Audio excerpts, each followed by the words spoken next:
Did you know that the average organic reach for a Facebook post is 6.4% of a page's likes? Google My Business pages with photos see 35% more clicks to their website and 42% higher requests for directions versus a page that doesn't have a photo. 2 million posts are on LinkedIn every day. Yep, I am still your educator. This is still Laura, and I still need coffee to function.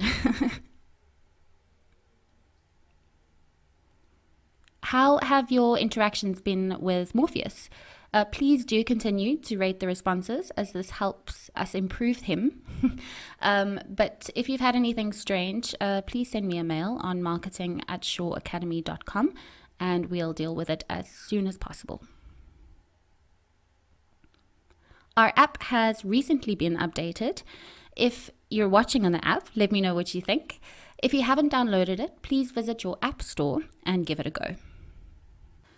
Let us recap lesson 4, the previous lesson. We looked at content development, the psychology of sales, and writing for SEO.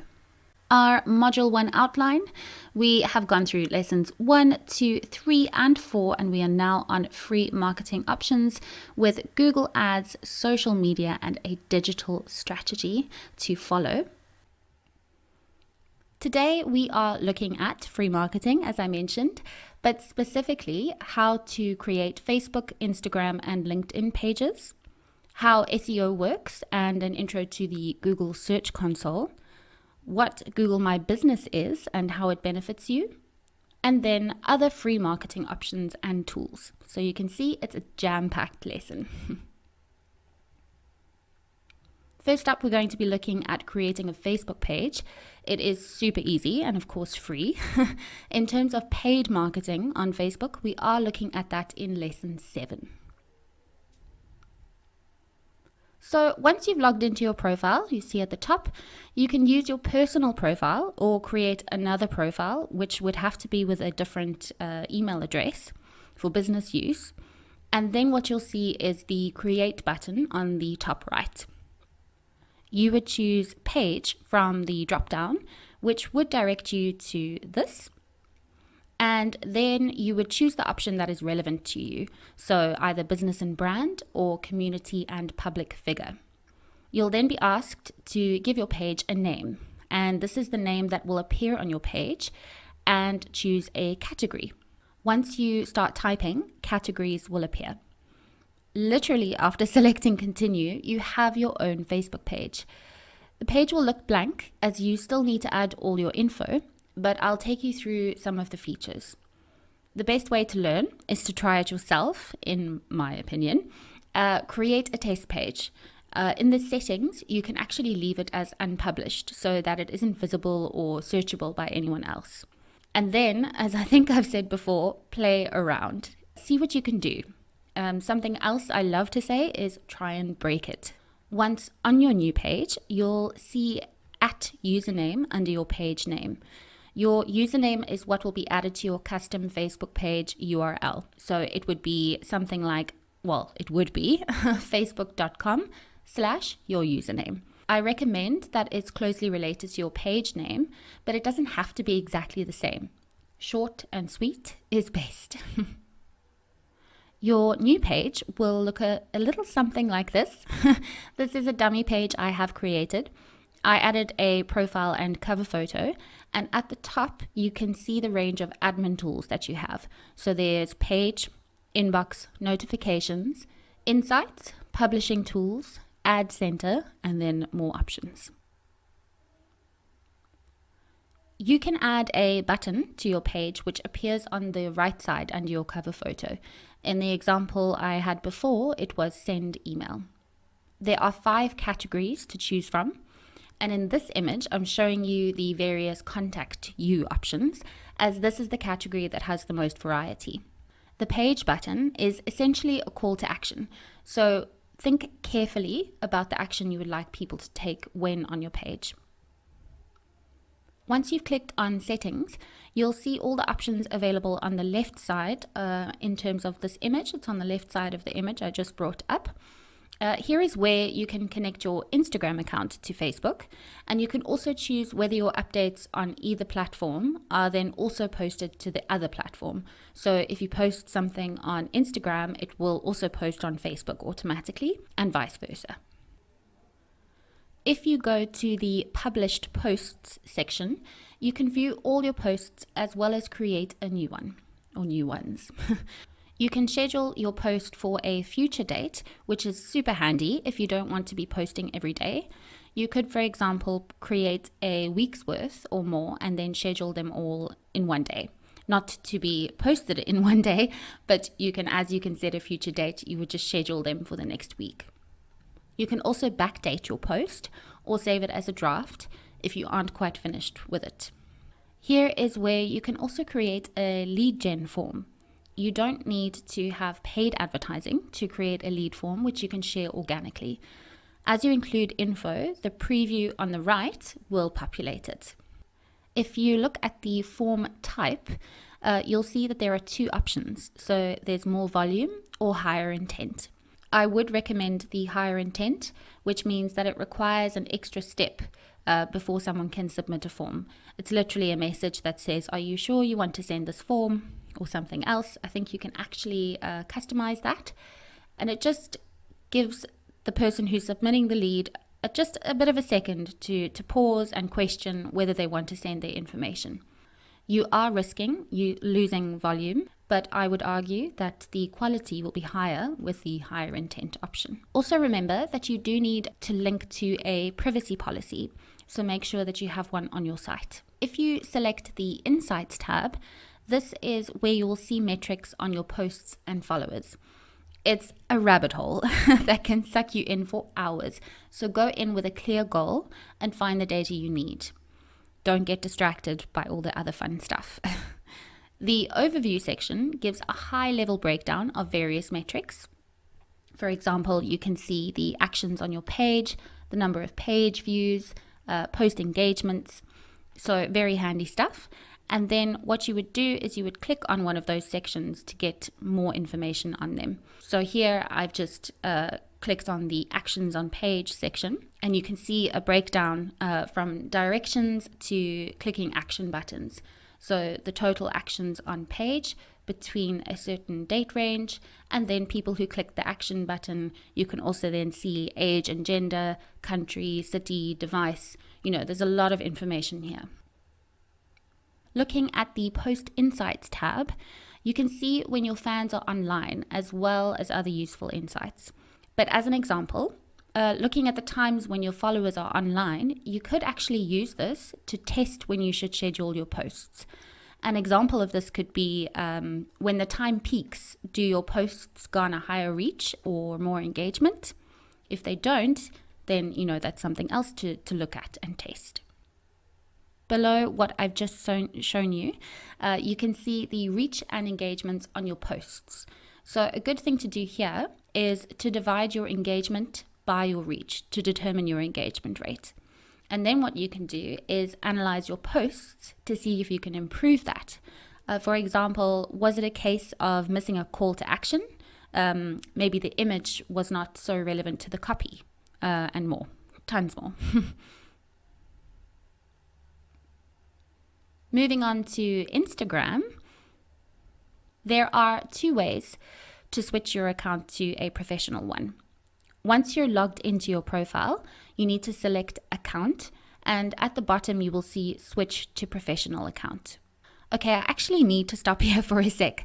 Please don't get mad at me if what you see when setting this up is different to what I'm showing you. These social media channels update little things constantly, and while I do update the lessons, I might miss something. If something has drastically changed, though, please email me. Again, the email address is marketing@shoreacademy.com. Okay, so back to Instagram. You can also switch to a professional account if you go to Edit Profile. If you don't have an Instagram account or you want to have another account for business purposes, create a profile or another profile with a different email address. If you're also setting up Facebook, I'd recommend using the same email.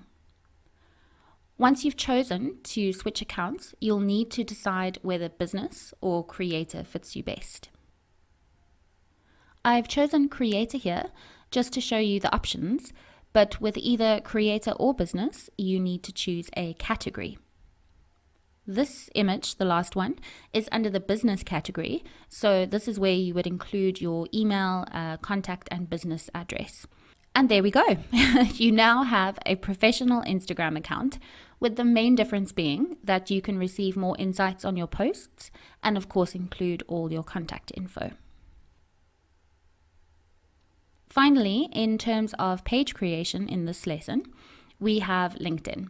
It's an exceptional B2B platform, and unlike Facebook, it isn't suitable for all businesses. So give it a lot of thought if you're thinking about creating an account on this platform.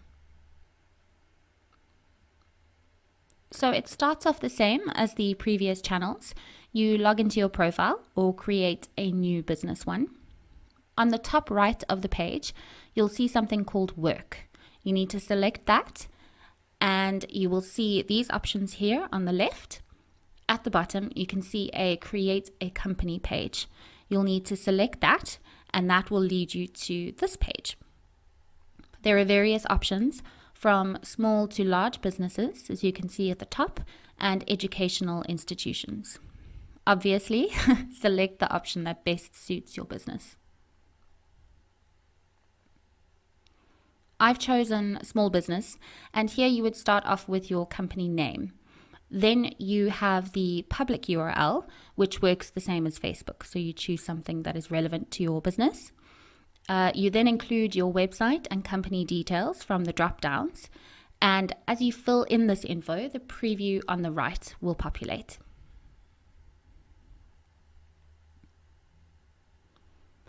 LinkedIn really is all about quality, informative content.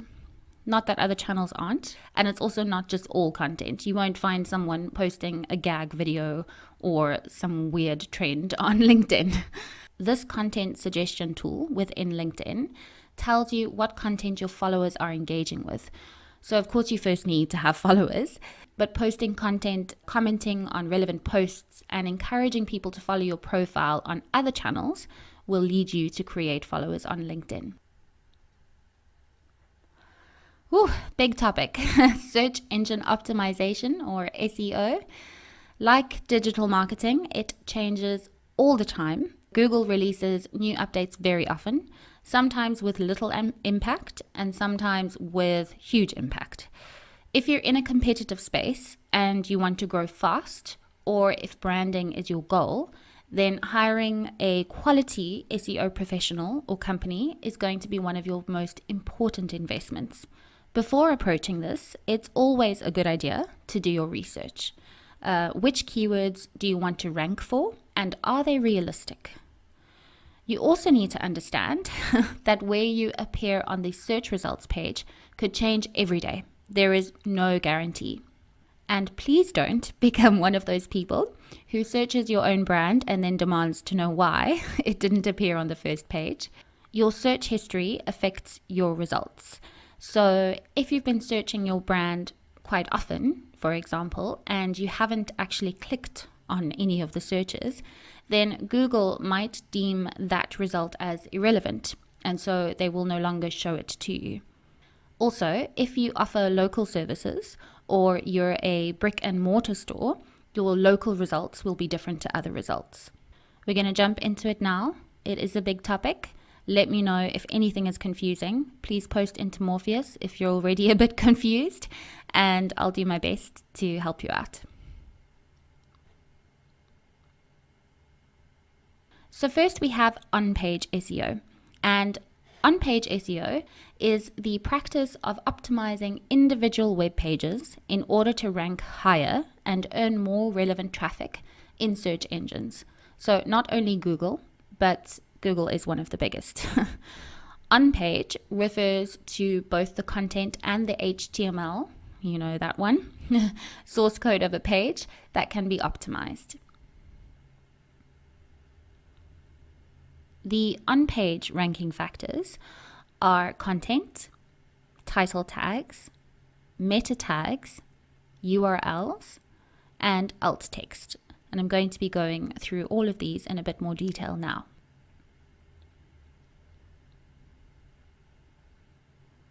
First up, we have content. Content needs to be relevant and clear. I think that's pretty self-explanatory. It also needs to be unique and regular. If you have duplicate content on your site or from another site, you will be penalized. Updating your site regularly signals to Google that you have a quality website. It needs to be content that supplies a demand. If you remember when we were looking at target markets and the elements of a target market statement, you basically need to ask yourself, in this case, what is the problem that your content is solving? Does your supply meet the demand? And then it needs to be linkable. You want other publishers to link to your content. This is even more of a signal to Google and other search engines that your site is relevant. Your content needs to include some strategic keywords. On-page keyword optimization all boils down to researching, choosing and including keywords that you can easily rank for. You don't want to compete with top brands with higher or stronger authority. Long tail keywords, for example, something like local red summer dresses, are better than short ones like dresses. You will never rank highly for that second keyword unless you're a retail giant. Then we have title tags, and a title tag is an HTML element specifying the title of a page. They are the clickable headlines that you see in organic search engine results page is. That's what that stands for. They are recommended to be between 50 to 60 characters in length so that the search engine, let's just say Google, doesn't cut it off. If your title tags are duplicated anywhere, this will affect your ranking as well. Keyword stuffing, I've mentioned this before. That is just really packing a small amount of content with a ton of keywords, and it literally just looks like one big fake ad. It used to work, or at least used to assist SEO, but it no longer does, and it's actually frowned upon. Regardless of SEO, you should be paying attention to the titles of your pages, as overall, people will click on them more if they're clear and relevant. You need to pay attention to the keywords, but don't overdo it. And I also recommend avoiding the default titles like home or product page. They are proven to reduce click-through rates, so something more informative, relevant would do better. Include your brand if it has a strong presence. And finally, think about your customers when you're writing them. Don't think about yourself and what you want it to say. Think about the user experience overall. Looking at meta tags give an explanation of what is on the page. Search engines like Google often display the meta description in the search results. It should be only up to 160 characters long. Again, if it's longer, then Google and other search engines will cut it off. Use some of the keywords you want to rank for in the meta tag, but again, don't overdo it, as it will give you the opposite of your desired result. Try and see it as writing an ad. Google doesn't take meta tags or their keywords into account when ranking, but as these have an effect on your CTRs, by default it impacts your rankings. URLs, so these show the hierarchy of the information on the page. A good example of a URL is on the left here, and a bad example is on the right. So the first one shows the hierarchy of the information on the page. It's history as it pertains to digital marketing in the context of marketing. This information is used to determine the relevancy of a given web page by the search engines. Due to the hierarchy, the engines can assume that the page likely doesn't pertain to history in general, but rather to that of the history of digital marketing. On the other hand, the URL on the right tells the user nothing, and due to this, the search engines won't necessarily see it as a relevant search result. Alt text describes the appearance of the images on your site. If someone is visually impaired, this would be read out to them. It will also be displayed in place of an image if it failed to load for whatever reason. They also provide better image context to search engine crawlers, helping them to index it properly. We're going to go more into that in a minute. A bad example of an alt tag, this beautiful lady here, would be to describe it as a dress. A good example would be beautiful woman wearing a red dress. I don't know why I keep talking about dresses. I will try and mix it up a bit. Sorry, guys. After on-page SEO, we have off-page SEO. This is far more difficult to get right than on-page SEO, and I think is part of why SEO seems so mysterious. We aren't going to go into this in as much detail as on-page, just because it's quite advanced, but I'll take you through a few things.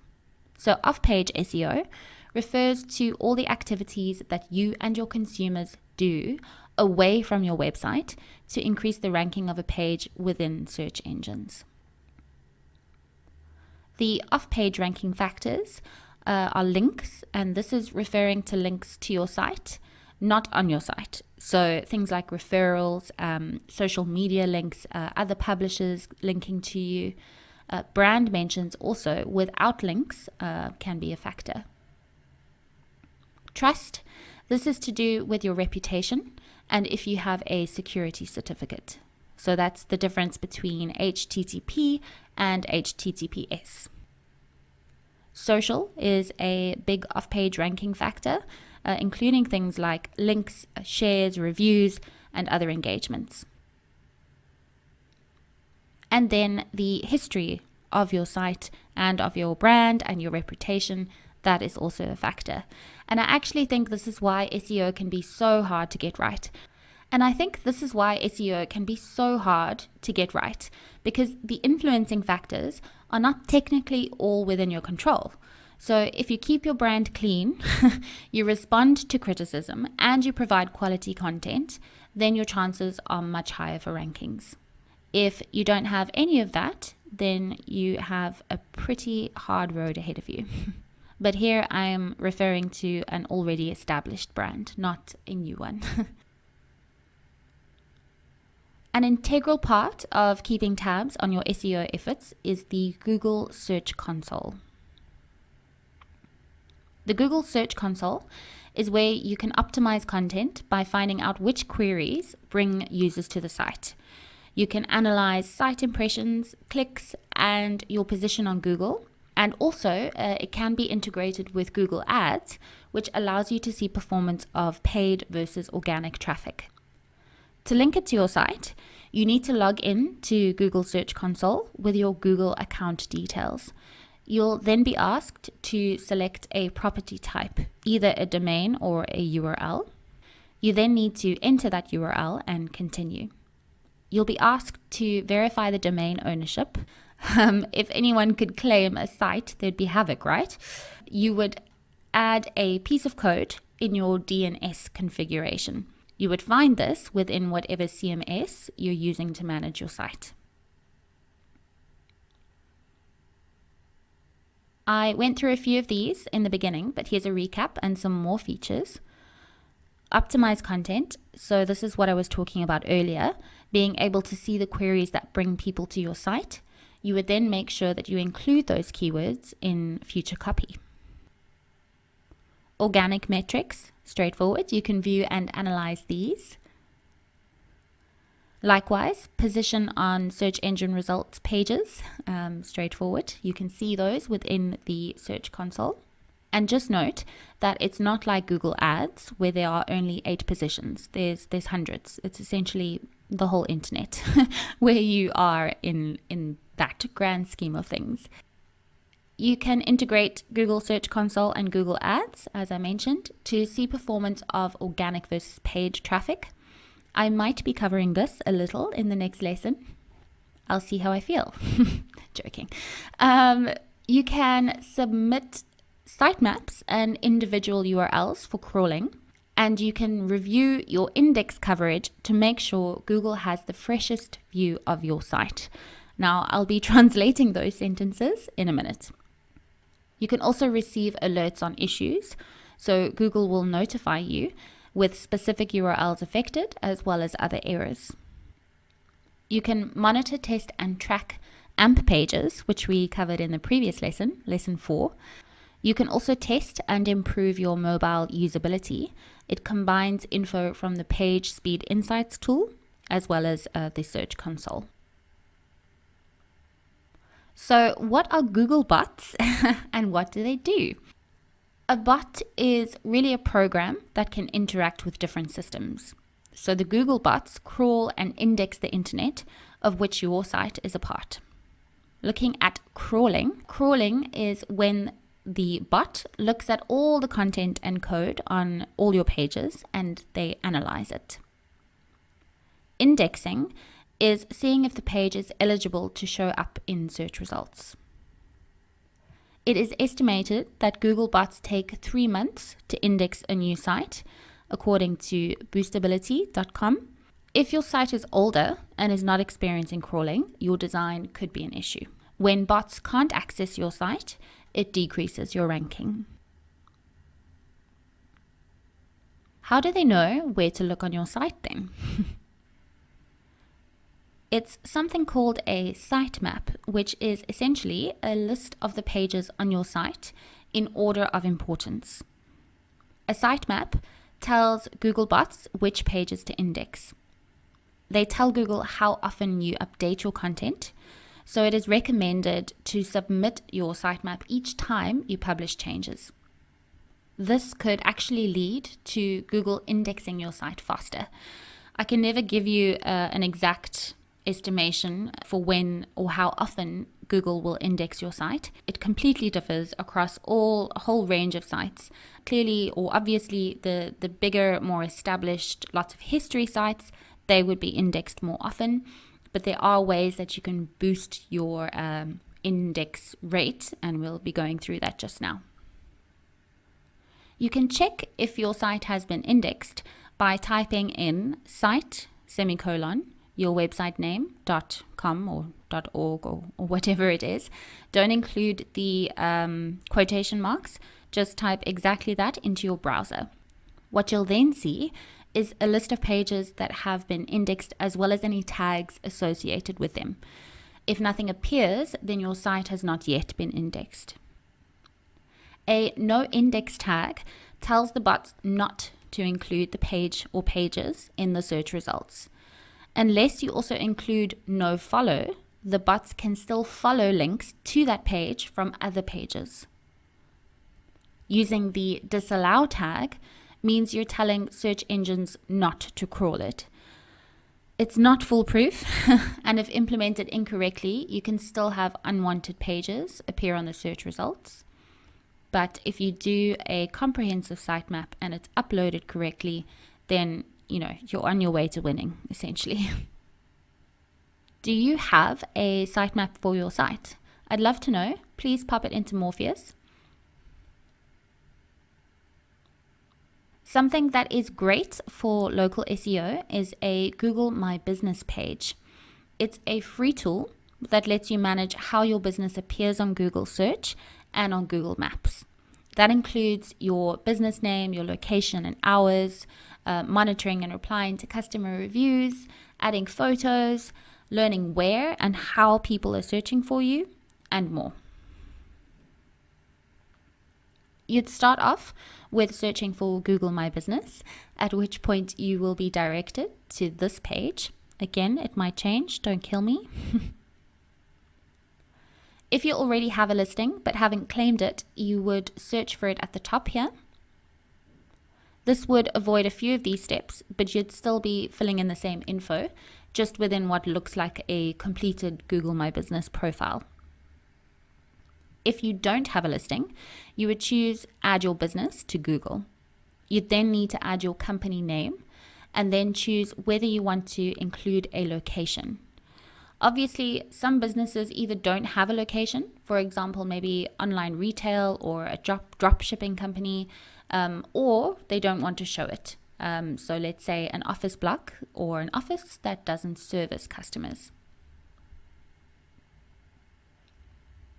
If you choose the option to include a location, you'll be asked to input your address, and obviously you need to make sure it is 100% correct. If you are within an already claimed area, for example in a business park, then you may not actually be able to claim your address. You would also select if you service people in other areas, and then if so, you can include those areas. And then you would select a business category. All this info is editable, so if you make a mistake, it's fine. Except for on the address, it's a little bit trickier if you have completed all the steps and then you go to verify it. If you then need to go and change that address, you'll have to redo the verification process. Finally, you would choose which details you want to show your customers, and then voila, you are done and you have a Google My Business page. After creating the page, you need to verify it. There are several ways to verify your listing, and you can do that by postcard, believe it or not, still, phone, email, instant verification, and bulk verification for if you have more than one business location. Instant verification will only work for some businesses who have already registered with the Google Search Console. So you see, combining all these Google products means good things. If you're choosing bulk verification, you would select chain after verify, and then you'd follow those instructions. Any of these options will give you a verification code. I do recommend avoiding the postcard. It takes a long time or it never comes. Well, at least that was a few years ago when I did it via postcard. Maybe now it's better, but I doubt it. Part of Google My Business is Maps.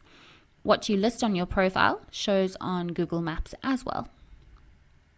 I'm not going to go into too much detail, but when someone is searching for something on Maps, a list of relevant businesses appear on the left, as you can see. I've used New York restaurants as an example. Ha! Different to dresses. Yay! If you zoom in or move the map to a different area, the results will change. So let me just show you. So this is the full zoomed out view.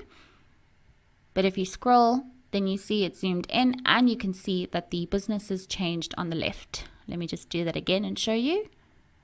So here, restaurants in New York, we have Electric Lemon, Mastro Steakhouse. Can't pronounce that, it sounds very French. Sorry, I just really suck at French. And then if you scroll in, you can see the results have changed. So we've got Patrick's, Nortis or Hortus NYC. Then we have Madison. The top two results are ads, but again, you can see they change as you have your listing, as you zoom in with your map. And the same applies to organic results. Some very important points to remember when it comes to your Google My Business page. Your profile photo is what appears when you upload new photos, videos, or review responses. So important to make sure that's a good, high quality, relevant, very easily identifiable photo. The Google My Business cover photo is one of the most important as it shows up front and center on your listing. You can also add videos. There are a few constraints. Videos need to be 30 seconds or shorter, a max of 100 megs, and the resolution of 720 pixels or higher. I definitely recommend having a video, as this is generally how people like to consume content. Reviews are viewable on your listing, and I'd recommend that you encourage your customers to leave you a review on Google, as they can be very powerful and it's free. Facebook and other platform reviews do sometimes appear. TripAdvisor, for example, Zomato, and others. It is super, super important to respond to the good reviews as well as the bad ones. People will be more frustrated by the negative review if the brand hasn't responded. Responding shows that you care and that you want to improve your service. Suggest and edit. As you can see, I've highlighted it on the listing. People can actually do this with certain businesses, and sometimes they're approved without you knowing. So it's important to log into your business profile and make sure that no one's done anything funny to your listing. Let's take a look at some other free marketing options, not in huge detail because we're running out of time, but we can start off with influencer marketing. Influencer. I never know how to pronounce that word. Anyway, it is a tactic that brings together businesses and influencers who have a loyal following, who can then promote your product or your service or your content to their audience. Not all influencers want cash in exchange for a review or a promotion. Some are very happy to do it in exchange for like a free license or a discount on your product or service. And by influencers, I don't mean the highest of celebs out there. In fact, according to a 2017 study, so a while ago, but it's still relevant, so-called smaller influencers drive 60% higher engagement. People with more than 1,000 followers are generally seen as less relatable, so engagement drops. Guest posting can further your reach and generate more leads by allowing you to tap into other companies' audiences. In addition, you'll build backlinks, which is off-page SEO, to your website, which search engines will use to rank you higher in search results. So it's a great, great option. If you're using a free service and you have a database of email addresses, you can upload your list, segment it in a way that suits your business, and craft relevant or personalized content. So-called cold emailing, so you haven't really had a lot of or any kind of contact with them before. It is sometimes seen as a bit dodgy, but honestly that's because people haven't done it properly. It can generate some great leads.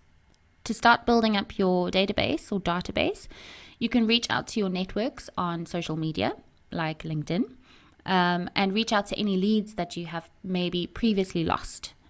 Things can change, so they might be interested now, for example. There are also some great free tools, and I'm going to take you through some of my favorites. First up, we have Hootsuite, which is a social media management tool. They do offer a free plan, and that includes 3 social profiles. So let's say Facebook, LinkedIn, and Twitter. Maximum of 30 scheduled posts and 1 user. So only one person can be using it, clearly. But it is great for someone starting out. It allows you to see all your profiles in one place. You can also get a 30-day free trial of their first 2 paid plans. So check it out, hootsuite.com. Canva is a design tool, and it does offer a free option, though there is a pro option as well. You can design almost anything, presentations, social media posts, posters, flyers, etc. You can either use the templates, or images that Canva offers, or you can upload your own images and edit them. MailChimp used to be known as an email marketing platform, but it has since evolved. You can create and publish emails, organic social posts, paid social, remarketing ads, forms, landing pages, and more. The free option allows you 7 channels, automations, so one-click automations, which are very easy to set up. You set it up and you don't have to think about it anymore. Basic templates, and a CRM to house up to 2,000 contacts, which is quite a bit when you're just starting out. The more advanced options offer in-depth reporting and A/B testing, just to name a few. Then we have Zapier, which is a bit of a tricky one to explain, but it is a connection or an integration between two or more apps that automates your task. And what these are called is zaps. A zap is made of a trigger and an action. Their free option offers 5 zaps that have 2 steps to them. And then it creates automated email triggers. Let's use that as an example. So someone, let's say, who is running Facebook lead gen ads but doesn't have a CRM to send them to, he would normally have to download a CSV daily within Facebook's Business Manager. But if he sets up a zap for every time a lead is submitted, then the information can get added to a Google Sheet that he specifies. And that's really just an example. You can have it go to an email, you can have an SMS be sent, lots of different connections. The free plan is a little bit limited, but with something like the lead gen example I gave, that could be something really handy to you if you're just starting out. On that note, if you are just starting out, please pop it into Morpheus if, in terms of the tools that I've gone through, if you would find any of them or you're considering using any of them. I'd love to know. Then we have SurveyMonkey, which is something that creates surveys, polls, and quizzes. With the free option, you have unlimited surveys, which is pretty awesome. 10 questions per survey, which might sound like too few, but that's actually quite a lot. Something you can get some really interesting insights from that. And you could even use it for persona building. For example, when you're doing your research, you could send out a survey and then aggregate those answers. Before I get into this, remember please that there is a challenge at the end of this lesson, so stay with me. Lesson 6 is going to be covering Google Ads. Personally, one of my favorite topics. We're going to first look at Google Ads campaign structure, keyword match types and volume estimations, manual and automated bid strategies, and then Google search and display ad creation. If some of this sounds a bit too advanced for you, don't worry about it at all. It's going to be very straightforward and easy. So I'm really looking forward to this lesson. What we covered today, just a quick recap. We looked at creating Facebook, Instagram, and LinkedIn pages. We had an introduction to SEO and the Google Search Console. You learned how to create a Google My Business page and the value of it. And then finally, we looked at other free marketing options and tools. Challenge time! I'll leave it here for a sec, but what I would like you to do, please, is to choose 3 pages from your own site or a site you like and do the following. Copy-paste the URL and provide a new one if it does not follow a good structure. Give each page a title. Write a meta tag description for one page, and remember to keep it to 160 characters, not more. And then copy an image and give it descriptive alt text. Even if it already has descriptive alt text, see if you can come up with something new. Send your work to marketing@shoreacademy.com and you can send that in any format. I really do read them and reply to some of them. Unfortunately, I can't get to all of them, but I really, really appreciate those of you who have been doing the challenges. I've learnt some very interesting things, and it's been great to see the kind of range of industries and knowledge across the class. So I really appreciate it.